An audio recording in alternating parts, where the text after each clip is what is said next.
ومع في الفتره اللي جايه كانت هتفرق كتير جدا. طيب جدا. انا معايا ميدو على التليفون، مهم جدا نسمع ميدو نشوف رايه ايه. مساء الخير يا كابتن ميدو.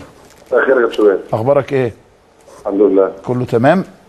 الحمد لله. يعني كلام كتير حول التراشق والكلام، انت قلت انا ما قصدتش ابراهيم حسن، وابراهيم حسن قال انا ما قلتش، والدنيا هديت شويه، وبعدين النهارده انت رجعت صرحت تصريحات تانية اشعلت الموقف من جديد. عايزين نعرف الدنيا واصله لحد فين يا كابتن ميدو. ما فيش حاجه يا كابتن، اشعلت موقف من جديد ليه؟ رساله مش موجهه لحد، وما فيهاش اشعال موقف ولا حاجه. ليه؟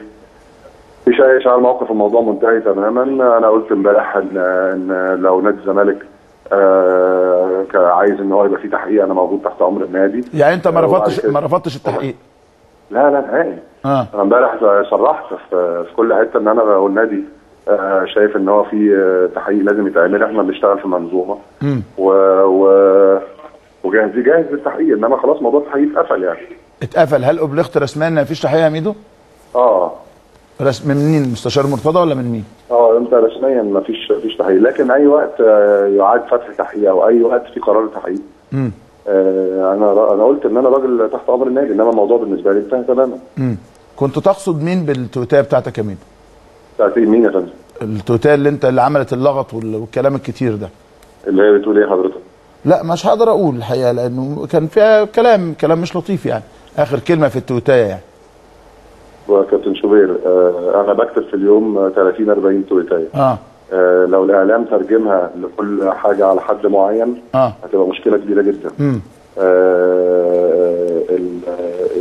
اللي انا قلته ان مفيش، يعني التويتايه دي تويتايه عامه انا بكتبها بصفه عامه، دي نمره واحد.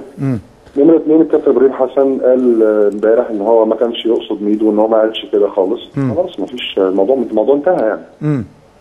ميدو، يعني اذا مثلا حصل انه مجلس الاداره قرر الاستغناء عن خدماتك، ممكن تعمل ايه؟ يكون رد فعلك ايه؟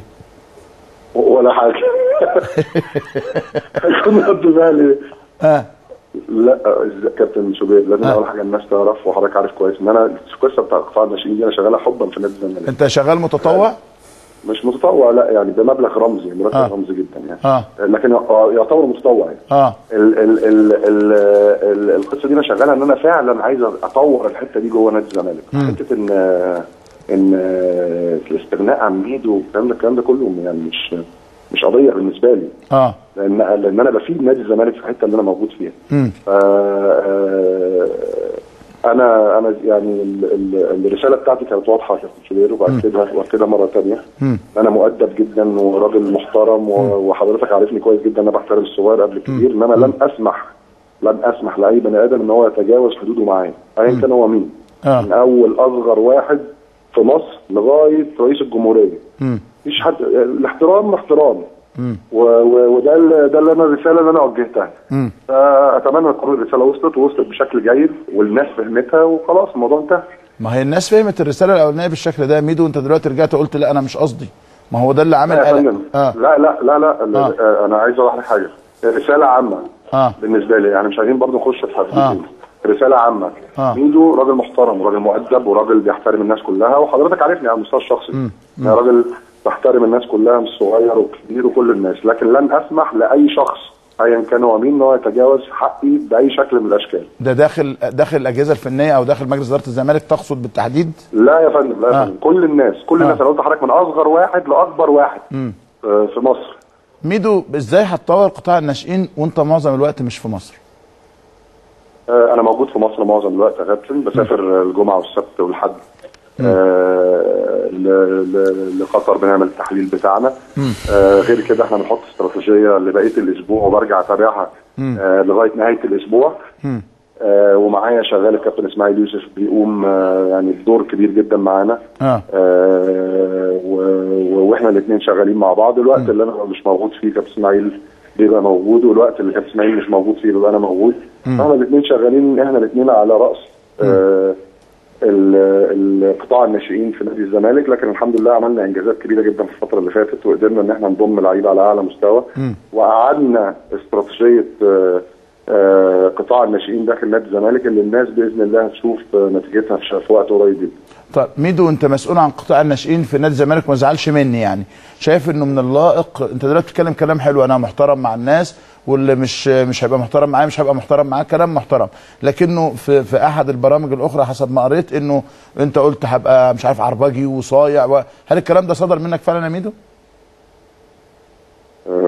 كابتن شوبير، انا مش فاهم حضرتك السؤال، حضرتك بتقول ايه؟ انت قلت في احد البرامج هل لائق ايه بالنسبه لايه؟ ان انت قلت انا محترم مع المحترم، ده عندي هنا، وغير محترم مع اللي غير محترم معاه، لكنه في احد البرامج الاخرى قلت غير كده خالص، ذكرت لفظ عربجي وذكرت لفظ، انا ما شفتش بس قريت على احد المواقع، هل ده صح حصل منك يا ميدو؟ الرساله زي ما قلت لحضرتك رساله واضحه وصريحه، ان احمد حسام ميدو راجل متربي، راجل محترم، يحترم الصغير قبل الكبير، لكن لو اي حد تجاوز في حقه هيبقى مش محترم، هيبقى على النقيض تماما، على النقيض تماما. فالرساله واضحه يعني.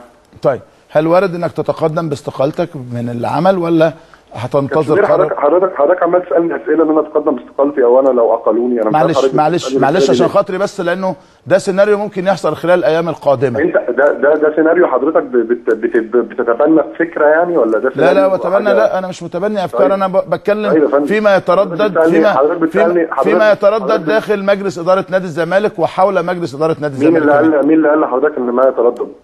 مين؟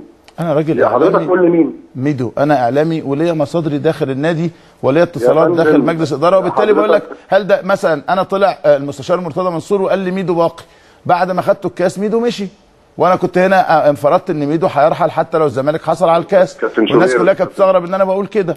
كابتن شوبير، عايز اقول لحضرتك حاجه. نعم. حضرتك اعلامي شاطر طبعا، ومن واحسن اعلامي في مصر، انا دايما بقول كده. ربنا يخليك. تمام. الاعلامي الشاطر اللي لما يطلع يقول كلمه يقول المصدر اللي هو، لا بالعكس، الاعلامي الشاطر اللي ما يفصحش عن مصدره ابدا. في مصر فقط؟ لا، وفي اي حته والله.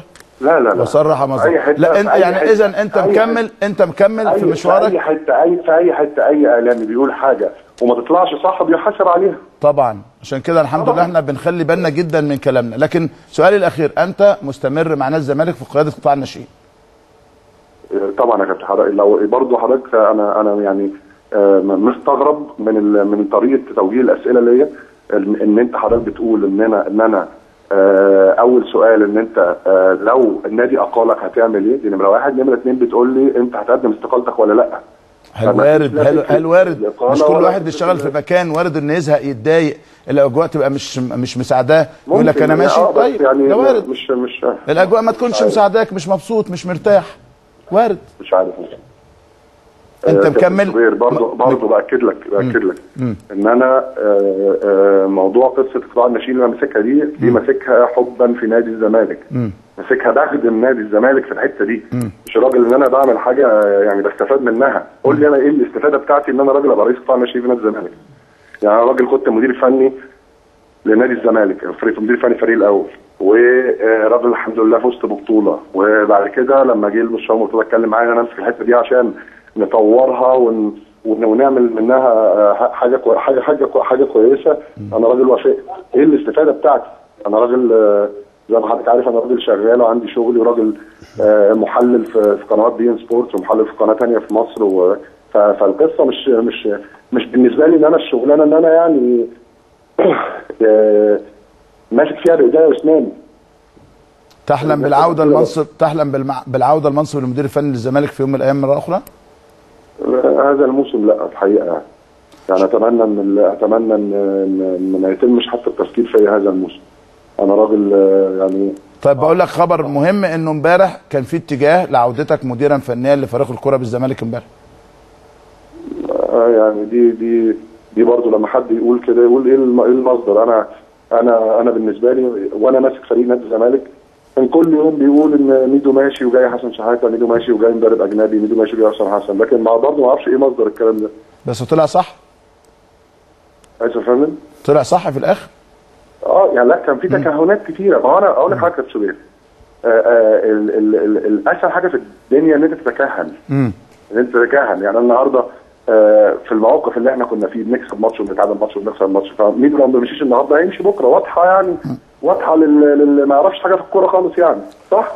ايه الحاجات البدائل؟ مين؟ مفيش الا 2 3. فلما بيطلع واحد بيقول لك ان ميدو ماشي والبدائل فلان او فلان او فلان، طب ما كده صح، ايه المشكله؟